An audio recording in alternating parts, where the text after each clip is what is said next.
जो कर्म ज्यादा होते हैं उसे बाद में तथा जो कम होते हैं उसे पहले भोगने को मिलता है।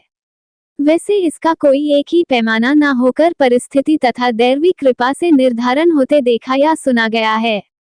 यदि अच्छे कर्म ज्यादा हैं तो बुरे कर्मों का फल इसी जन्म में तथा अच्छे का फल अगले जन्म में या इसी जन्म के बाद के दिनों में भोगने को मिलता है। नमस्कार दोस्तों, बातें ज्ञान की YouTube चैनल में आपका स्वागत है। इस चैनल के द्वारा भक्ति, ईश्वर कथा, पौराणिक कथाएं, प्रेरक कहानियां और ज्ञानवर्धक कहानियों का विशेष संकलन आपको मिलेगा और आप ऐसे ही ज्ञानवर्धक वीडियो देख पाएंगे। कृपया चैनल को सब्सक्राइब करें, वीडियो को शेयर करें और अपना बहुमूल्य साथ बनाए रखें। धन्यवाद दोस्तों। संसार के प्रत्येक प्राणी को अपने कर्मों का फल भोगना ही पड़ता है। इससे मुक्ति कभी नहीं मिलती है। ये बात और है कि किस कर्म का फल कब मिलता है। जो कर्म ज्यादा होते हैं उसे बाद में तथा जो कम होते हैं उसे पहले भोगने को मिलता है। वैसे इसका कोई एक ही पैमाना ना होकर परिस्थिति तथा दैवी कृपा से निर्धारण होते देखा या सुना गया है। यदि अच्छे कर्म ज्यादा हैं तो बुरे कर्मों का फल इसी जन्म में तथा अच्छे का फल अगले जन्म में या इसी जन्म के बाद के दिनों में भोगने को मिलता है। मनुष्य अपने कर्मों का फल इसी जन्म में पाता है। इस संसार में रहते हुए फल की चिंता किए बिना कर्म करते जाना ही हर मनुष्य का कर्तव्य है। जो अपना कर्म नहीं करता वह पाप का भागीदार होता है। कर्मों की गति बड़ी गहन होती है। कर्म की गति जानने में देवता भी समर्थ नहीं है, मानव की तो बात ही क्या है। काल के पास में बंधे हुए समस्त जीवों को अपने द्वारा किए गए शुभ तथा अशुभ कर्मों का फल निश्चित रूप से भोगना पड़ता है। मनुष्य कर्म जंजाल में फंसकर मृत्यु को प्राप्त करता है और फिर कर्म फल के भोग के लिए पुनर्जन्म धारण करता है। पृथ्वी पर जितना मनुष्य देह है उसमें से एक सीमा तक ही सुख दुख भोगने की क्षमता है। जो पुण्य या पाप पृथ्वी पर किसी मनुष्य देह के द्वारा भोगने के संभव नहीं, उनका फल जीव स्वर्ग या नरक में भोगता है। पाप और पुण्य जब इतने रह जाते हैं कि उनका भोग पृथ्वी पर संभव हो तब वो देह किसी जीव में पृथ्वी पर जन्म लेता है। मित्रों, इस विषय को रामायण की एक कहानी के माध्यम से समझते हैं। ये कहानी उस समय की है जब देश में राम राज्य था। भगवान राम बहुत न्यायप्रिय और कल्याणकारी राजा थे। वो हर दिन दरबार में बैठकर लोगों की समस्याएं हल की कोशिश करते थे। एक दिन शाम को जब दिन ढल रहा था, उन्हें दरबार की कार्यवाही समेटनी थी। जब वह सभी लोगों की समस्याएं सुन चुके थे तो उन्होंने अपने भाई लक्ष्मण, जो उनके परम भक्त थे, से बाहर जाकर देखने को कहा कि कोई और तो इंतजार नहीं कर रहा।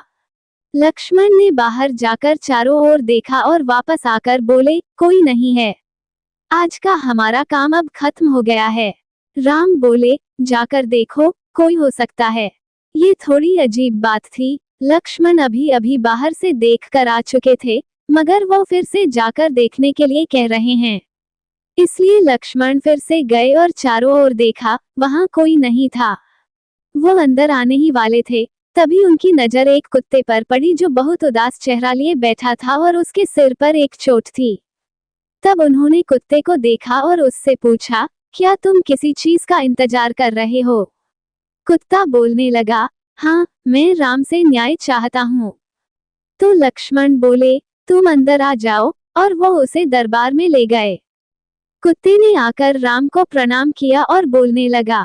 वह बोला, हे राम, मैं न्याय चाहता हूँ। मेरे साथ बेवजह हिंसा की गई है। मैं चुपचाप बैठा हुआ था। सर्वथासिद्ध नाम का ये व्यक्ति आया और बिना किसी वजह के मेरे सिर पर छड़ी से वार किया।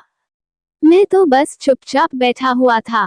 मैं न्याय चाहता हूँ। राम ने तत्काल सर्वथासिद्ध को बुलवा भेजा, जो एक भिखारी था। उसे दरबार में लाया गया। राम ने पूछा, तुम्हारी कहानी क्या है? ये कुत्ता कहता है कि तुमने बिना वजह उसे मारा। सर्वथासिद्ध बोला, हाँ, मैं इस कुत्ते का अपराधी हूँ।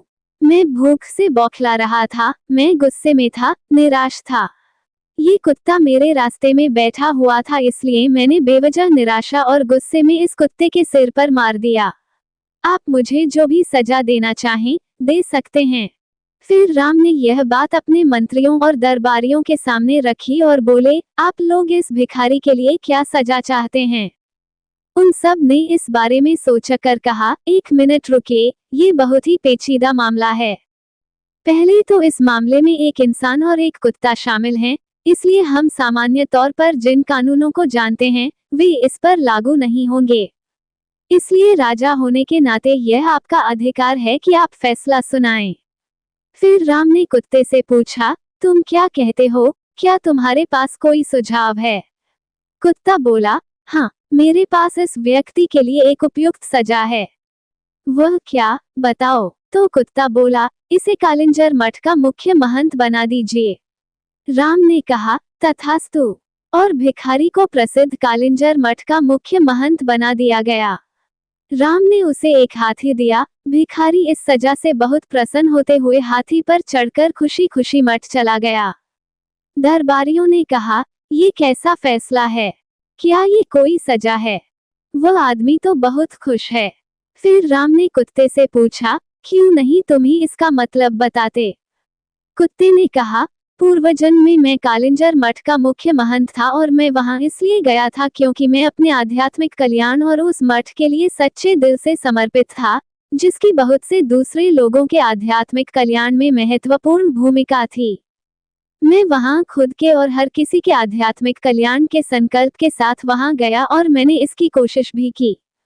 मैंने अपनी पूरी कोशिश की, मगर जैसे जैसे दिन बीते, धीरे धीरे दूसरे छिटपुट विचारों ने मुझे प्रभावित करना शुरू कर दिया। मुख्य महंत के पद के साथ आने वाले नाम और ख्याति ने कहीं न कहीं मुझ पर असर डालना शुरू कर दिया। कई बार मैं नहीं, मेरा अहम काम करता था। कई बार मैं लोगों की सामान्य स्वीकृति का आनंद उठाने लगता था। लोगों ने मुझे एक धर्मगुरु की तरह देखना शुरू कर दिया। अपने अंदर मैं जानता था कि मैं धर्मगुरु नहीं हूं, मगर मैंने किसी धर्मगुरु की तरह बर्ताव करना शुरू कर दिया और उन सुविधाओं की मांग करना शुरू कर दिया जो आमतौर किसी धर्मगुरु को मिलनी चाहिए। मैंने अपने संपूर्ण रूपांतरण की कोशिश नहीं की, मगर उसका दिखावा करना शुरू कर दिया और लोगों ने भी मेरा समर्थन किया। ऐसी चीजें होती रहीं और धीरे धीरे अपने आध्यात्मिक कल्याण के लिए मेरी प्रतिबद्धता घटने लगी और मेरे आसपास के लोग भी कम होने लगे। कई बार मैंने खुद को वापस लाने की कोशिश की, मगर अपने आसपास जबरदस्त स्वीकृति को देखते हुए मैं कहीं खुद को खो बैठा।